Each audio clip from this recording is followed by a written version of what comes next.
After almost 2 years of struggle, Randers FC finally found themselves just qualifying for the championship group of the Danish Superliga. Being in that group gives loads of benefits, so maybe let's make a quick list of those. Not having to worry about relegation, passing the board objective, and potentially qualifying for Europe by just outscoring 2 teams. Looking at you, North Zealand and Aarhus. Problems?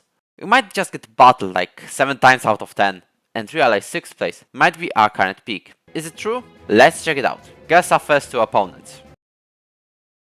Got it? Then what's the answer? Of course, Midtjylland and Copenhagen, and we're playing the latter twice again because of the cup quarterfinals. Midtjylland first. We have an ambition to challenge for 4th, because we can get ahead of North Zealand and Aarhus, but we do not have big expectations ahead of the opener. Okay, that makes perfect sense. It seemed to be back to the usual when nobody decided to mark Dario Osorio, who scored in the 16th minute. We did not give up though. Verbic, who looks like entering a good run of form, won the penalty for us, which was converted by Myron.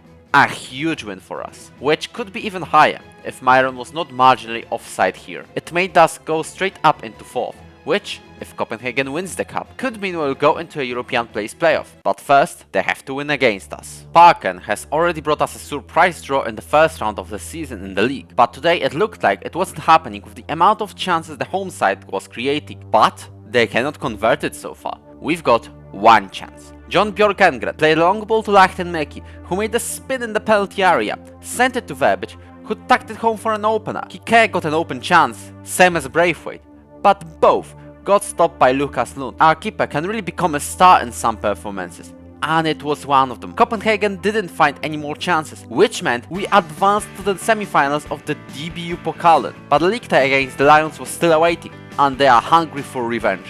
Showing that with Cornelius stopping in the 36th minute and getting the second in the 80th minute. Lukas Lund this time could have done better here. Copenhagen dominated us like the last time out, but this time found a way to score, which gives our first loss of this episode. We then played our direct opponents for the 4th place in the league, North Zealand, and Karamatic left Ingvartsen open. Thankfully, Piszek sent a long pass to Bundgaard, who ran to the byline, passed it to Verbic, who equalized. Notice how Benny saved us for the 3rd time in 6 games now. Against Aarhus, we lost a Yanni Serra goal after whatever happened here. However, Steven Ode equalized very quickly. You what? But Hugo Lachtenmäki wasn't, and it was him who actually scored for a 1-1. He got 1 more chance at the end of the first half, but was stopped. During the second half though, Ode found a pass to Benjamin Verbic, who has done it again and scored, this time to win the Jutland derby. Brentby are still in a surprisingly good run of form, as they are still second in the table. Copenhagen is too far away, so the silver is the best they can do, and it looks like they will, because they just scored at the end of the first half, right after Emil Berggren got injured. There's one plot twist though. It was offside. In the 55th minute, Filip Bundgaard went solo to the left side, crossed it back to Pogačar, whose first time shots found the back of the net. We could have scored 1 more, but Steven Ode got his shot blocked. Brentby also got a chance as Sebulonsen hit the bar. We held on to get a massive win against the side fighting for the second, and started to have a closer look on Midtjylland, who we played next. They only got 2 points in the last 4 games they played after losing to us, and it looked like they would get back on track with an early goal from Emil Rees. Now, remember the name of Christian Thomsen, the 16-year-old from Copenhagen on loan? Probably not, because I mentioned him so far once in this save, and he scored 1 goal against the 5th division side in the cup. This time, due to Ode being mid, by the way he scored, but it was offside, and Berggren eliminated for the rest of the campaign, it was a chance for Christian. He had 45 minutes to save us, and boy he did just that, by scoring 3 minutes into the second half. We did not finish here though, as Benjamin Verbic got a cross to Balkan Nordli for the lead. Holding on to the result was not an option. Instead, Christian Thomsen took the ball after a great pass from Keplin to extend that lead. John van der Brom was watching the game from the stands, and his tweet was short and simple. Christian Thomsen. Remember the name. It would be brilliant if he actually wanted to join us permanently. Now it's time for the cup, where we face Velje in the semi-finals. The side that fell off so much, they actually ended up being relegated. And it showed with Steven Ode, Filip Bundgaard and Christian Thomsen scoring goals for us. But it wasn't that easy, with Rase Bocia scoring in the 7th minute. In the second leg, they may have gotten more shots, but Steven Ode made sure we'll hold on, passing to Christian Thomsen, who scored a lone goal, and with that, we are in the cup final, where we'll play Viborg. The side we cannot win against, unless the keeper passes the ball to us. And we need to change all of that in one of the most important games of this save. Both teams came onto the pitch, with not only the cup itself at stake, but also Europa League qualifiers. Did we have the determination to win it? Yes!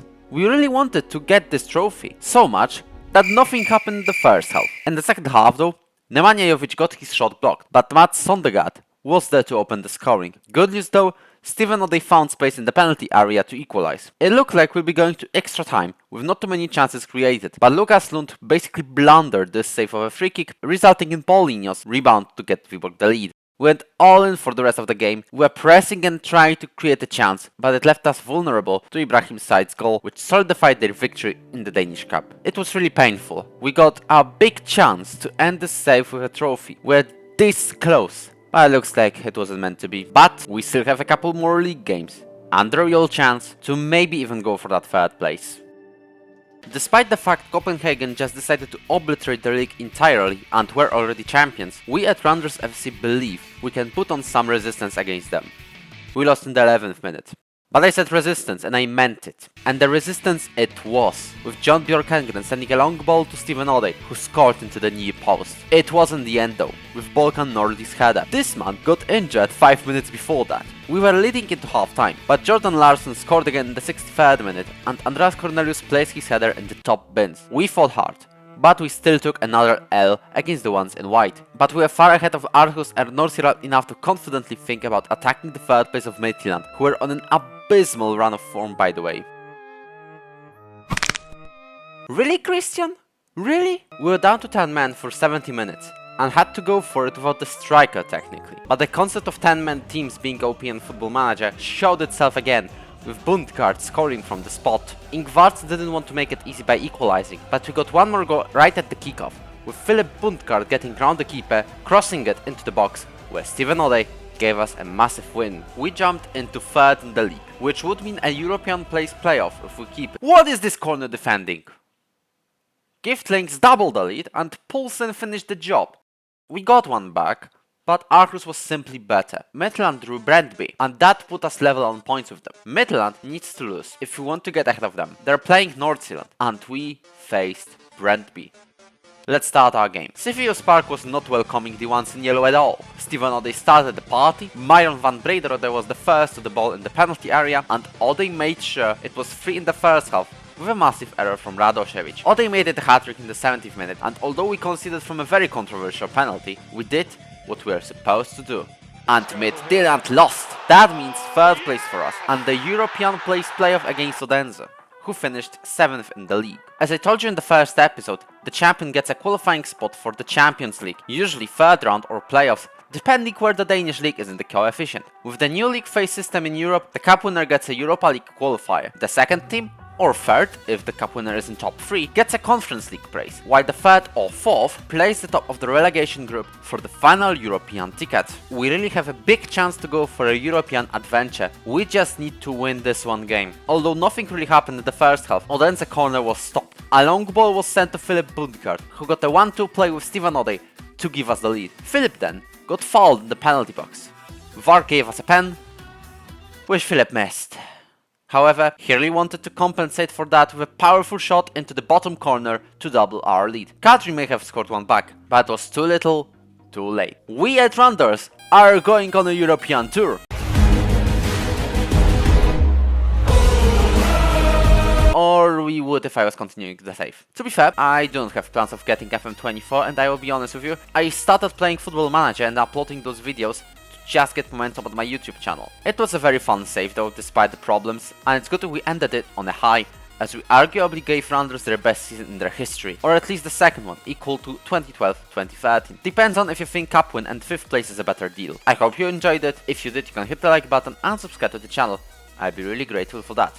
Thank you for watching, and I'll see you on the next one. And for those of you who are still there, here's the situation in every single league you might be interested in. As usual, RB Salzburg dominated in Austria, just like AEK in Greece. BSC Young Boys won their 6th title in 7 years in Switzerland. Lech Poznań took the title in Poland, just 3 points ahead of Legia. This time, Galatasaray did not have trouble succeeding in Turkey. Anderlecht won the title for the first time in 7 years in Belgium. PSV, Feyenoord and Ajax got themselves carried away in the Netherlands, with PSV winning the whole thing. Benfica and Porto fought for the title again in Portugal, with the Eagles inching ahead. Paris Saint-Germain went back to their regular Ligue 1 domination, just like Bayern with Bundesliga. It was a close tie between Napoli and Juventus, and it was the ones from the south winning it. Real Madrid and FC Barcelona quite comfortably got the top 2 spots in La Liga, while the Premier League 10 teams qualified for Europe, and 6 of them are in the Champions League. So let's see Europe. Lazio defeated Villarreal in the Conference League. Aston Villa continued their rise up with a Europa League win over Atletico Madrid, and Liverpool also progressed by winning against another Madrid team in Real in the Champions League. Oh, and also the Euros happened. It came home. I also actually started the third season in private, and if you want to know how it's going, we are in the Conference League phase, and are fighting for the second in the league so far.